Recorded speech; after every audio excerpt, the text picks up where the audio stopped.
नमस्कार दोस्तों, स्वागत करते हैं आपका एसपीडी न्यूज के ताजा बुलेटिन में। दोस्तों, जिस तरीके से हमारे देश में ओमिक्रॉन का खतरा बढ़ता जा रहा है और तीसरी लहर की शुरुआत हो चुकी है, इसको देखते हुए कुछ राज्यों ने तो नाइट कर्फ्यू और कुछ ने तो लॉकडाउन लगाने की तैयारी कर ली है, जिसको देखते हुए प्रधानमंत्री नरेंद्र मोदी जी ने कुछ नई घोषणाएं और कुछ नए नियम लागू कर दिए हैं, जिन्हें जानना आपके लिए बेहद ही जरूरी है। इसलिए आपसे हाथ जोड़कर अनुरोध है कि इस वीडियो को अंत तक जरूर देखें। तो चलिए जानते हैं खबरों को विस्तार से, वो भी 10 मिनट में। और इसी के साथ दोस्तों, आज की पहली बड़ी खबर की कोरोना के बढ़ते संक्रमण को देखते हुए दिल्ली में वीकेंड कर्फ्यू, सरकारी दफ्तरों में लागू हुआ वर्क फ्रॉम होम। दोस्तों, यहाँ पर आपको बता दें कि दिल्ली में कोविड-19 के बढ़ते मामलों के मद्देनजर वीकेंड कर्फ्यू लागू करने का ऐलान कर दिया गया है। दिल्ली आपदा प्रबंधन प्राधिकरण के अधिकारियों की बैठक में इसका फैसला लिया गया है। आवश्यक सेवाओं के अलावा सभी सरकारी अधिकारी घर से ही काम करेंगे। आपको बता दें कि दिल्ली के उप मुख्यमंत्री मनीष सिसोदिया ने नए आदेश के बाद प्रेस कॉन्फ्रेंस में कहा कि बढ़ते हुए कोरोना के केस को देखते हुए सरकार ने फैसला लिया है, इसे बढ़ने से रोका जाएगा। सरकार ने जो भी फैसले लिए हैं उसके लिए जरूरी है कि शनिवार और रविवार को कर्फ्यू लागू रहेगा। उन्होंने कहा कि केस और न बढ़े, इसके लिए जितने भी सरकारी ऑफिस है उनमें एसेंशियल सर्विस को छोड़कर कर्मचारियों को वर्क फ्रॉम होम करने की सलाह दी जा रही है। प्राइवेट संस्थानों को 50% क्षमता के साथ काम करने की सलाह दी गई है। बस और मेट्रो की कैपेसिटी को लेकर मनीष सिसोदिया ने कहा कि बस और मेट्रो अपनी पूरी कैपेसिटी के साथ ही चलेगी, इसमें किसी तरह का रोक नहीं लगाया गया है। ये बेहद जरूरी है कि यात्रियों को कोविड प्रोटोकॉल का पालन करना होगा और मास्क पहनना जरूरी होगा। दोस्तों, आपको बता दें कि जिस तरीके से हमारे देश में कोरोना के वेरिएंट तेजी से बढ़ रहे हैं, इसको देखते हुए हर राज्य की सरकार अपने तरह से फैसले ले रही है। इसको देखते हुए दिल्ली तो अब लॉकडाउन की तरफ बढ़ गई है, दूसरे राज्य भी जल्दी फैसला लेने वाले हैं। तो दोस्तों, आप जिस भी राज्य जिस भी शहर में रहते हैं, अपने राज्य शहर का नाम लिखकर जरूर बताएं, जिससे कि हम वहां की खबरें आप तक सबसे पहले पहुंचा सके। और इसी के साथ दोस्तों, अगली बड़ी खबर की मुंबई में कोरोना बेकाबू, मेयर ने बताया माया नगरी में कब से लग सकता है लॉकडाउन। दोस्तों, यहाँ पर आपको बता दें कि देश में ओमिक्रॉन का कहर लगातार बढ़ता जा रहा है और कोरोना की तीसरी लहर का खतरा भी बरकरार है। ऐसे में मुंबई की मेयर किशोरी पेडनेकर ने कहा है कि अगर शहर में हालात और बिगड़ते हैं तो लॉकडाउन भी लगाया जा सकता है। आपको बता दें कि संवाददाताओं से बातचीत में मेयर ने कहा है कि अगर शहर में कोरोना संक्रमितों की संख्या प्रतिदिन 20,000 को पार कर जाती है तो केंद्र सरकार के नियमों के मुताबिक लॉकडाउन लगाया जा सकता है। उन्होंने नागरिकों से अपील की है कि यदि वो सार्वजनिक परिवहन सेवा का उपयोग करते हैं तो 3 लेयर वाला मास्क जरूर लगाएं।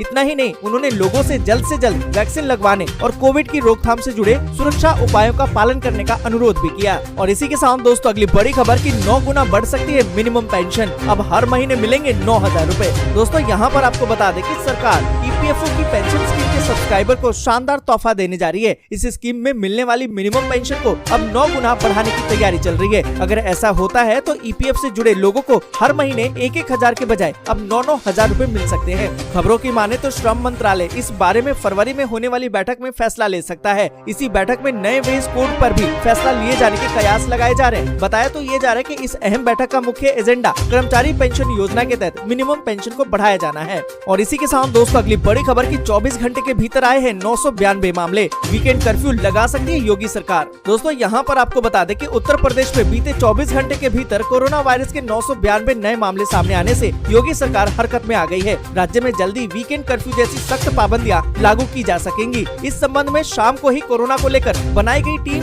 9 के साथ राज्य की स्वास्थ्य सलाहकार समिति की मीटिंग होने भी जा रही है। राज्य में सोमवार को कोविड के नए वेरिएंट ओमिक्रॉन के 18 मामले दर्ज किए गए। पहले ये संख्या 8 थी, जो अब बढ़कर 26 हो गई है। वहीं राज्य में कोविड के सक्रिय मामलों की कुल संख्या 3,173 तक पहुंच गई है। और दोस्तों, आपको बता दें कि ओमिक्रॉन वेरिएंट के प्रसार के चलते योगी सरकार यूपी में सख्ती बढ़ा सकती है। इसके तहत सिनेमा हॉल, स्विमिंग पूल को बंद करने सहित वीकेंड कर्फ्यू पर भी फैसला लिया जा सकता है। दोस्तों, आगे बढ़े उससे पहले वीडियो को लाइक और शेयर जरूर कर दें। अगर अभी तक आपने चैनल को सब्सक्राइब नहीं किया तो सब्सक्राइब जरूर से कर लें। और इसी के साथ दोस्तों, अगली बड़ी खबर की पंजाब में भी कोरोना ने पकड़ ली है रफ्तार। संक्रमण बढ़ने पर राज्य सरकार ने लगा दिए पाबंदियां। दोस्तों, यहाँ पर आपको बता दें कि कोरोना संक्रमण के बढ़ते प्रभाव को देखते हुए पंजाब सरकार की तरफ से पाबंदियां लगाने का फैसला लिया गया है। सरकार ने कुछ अपवादों को छोड़कर नगर पालिका क्षेत्र में रात का कर्फ्यू लगा दिया है। सरकार की तरफ से लिए गए फैसले में bar, cinema hall, mall, restaurant, spa, इन सभी को 50% क्षमता पर संचालित करने का नियम लागू कर दिया गया है। वहीं जिम को पूरी तरह से बंद करने का फैसला लिया गया है। जिन लोगों ने कोविड वैक्सीन की दोनों टीके नहीं लगवाए हैं, उन्हें सरकारी या फिर प्राइवेट ऑफिस अटेंड करने की अनुमति नहीं है। और इसी के साथ दोस्तों, अगली बड़ी खबर की केंद्र और योगी सरकार हर परिवार को दे रही है सालाना 30,000 रूपए तक आर्थिक मदद। जाने कौन लोग होंगे इसके पात्र। दोस्तों, यहाँ पर आपको बता दें कि उत्तर प्रदेश में योगी आदित्यनाथ सरकार ने ई श्रमिक कार्ड योजना में रजिस्टर्ड हर श्रमिक को 500 रूपए प्रति महीना देना शुरू कर दिया है। और ये राशि हर साल 6,000 रूपए होती है। यदि किसी परिवार में पति पत्नी और 16 साल की आयु से ऊपर का एक बच्चा भी है जो इस योजना का लाभ उठा सकता है, तो प्रति परिवार ये लाभ 18,000 रूपए वार्षिक हो जाता है।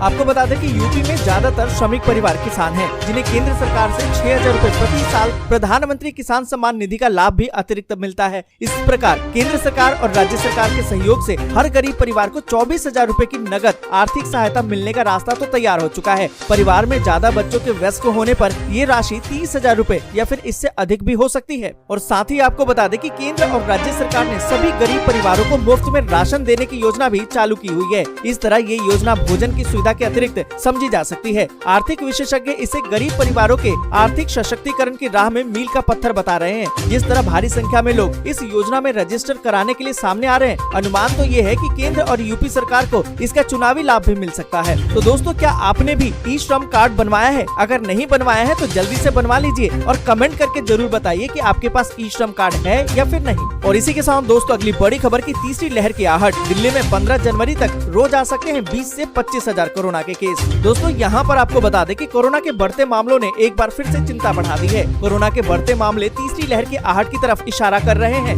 स्वास्थ्य मंत्रालय के सूत्रों के मुताबिक दिल्ली में कोरोना के बढ़ते मामलों का आंकड़ा 15 जनवरी तक हर रोज 20 से 25,000 तक पहुँच सकता है। सूत्रों के मुताबिक आशंका तो ये है कि दिल्ली में 8 जनवरी के आसपास रोजाना 8 से 9,000 कोरोना के मामले दर्ज हो सकते हैं। साथ ही कहा गया है कि इस लहर और ओमिक्रॉन को लोग हल्के में न लें। देश में अभी डेल्टा और ओमिक्रॉन दोनों ही वेरिएंट है। सरकारी सूत्रों के मुताबिक अगर केस बढ़ेंगे तो अस्पतालों में दाखिल होने वाले मरीजों की तादाद भी बढ़ेगी। आपको बता दें कि दिल्ली में कोरोना संक्रमण दर 5% से ऊपर पहुंच चुका है। सोमवार को संक्रमण के 4,099 नए मामले सामने आए थे, जो कि रविवार के मुकाबले 28% ज्यादा है। और इसी के साथ दोस्तों, बड़ी खबर कि दिल्ली के CM Arvind Kejriwal corona positive, बोले कि मेरे संपर्क में आए सभी कराएं अपना कोरोना टेस्ट। दोस्तों, यहाँ पर आपको बता दें कि दिल्ली के मुख्यमंत्री अरविंद केजरीवाल कोरोना से संक्रमित हो गए हैं।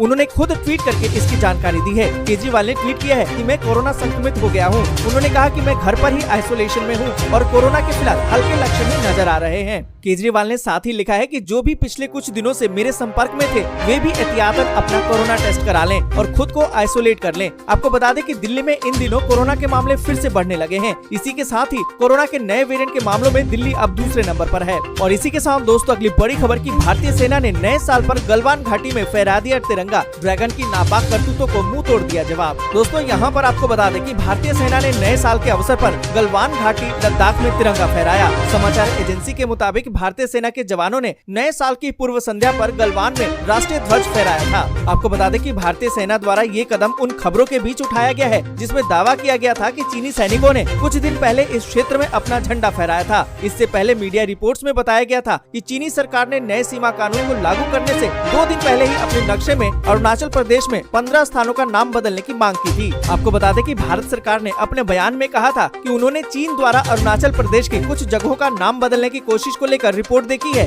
ये प्रदेश हमारा यानी कि भारत का अभिन्न अंग रहा है और रहेगा। नाम रखने से इस तथ्य को कोई बदल नहीं सकता। दोस्तों, आज के लिए बस यहीं तक। वीडियो आपको अच्छी लगी हो तो लाइक और शेयर जरूर कर दें। अगर अभी तक आपने चैनल को सब्सक्राइब नहीं किया है तो सब्सक्राइब जरूर से कर लें।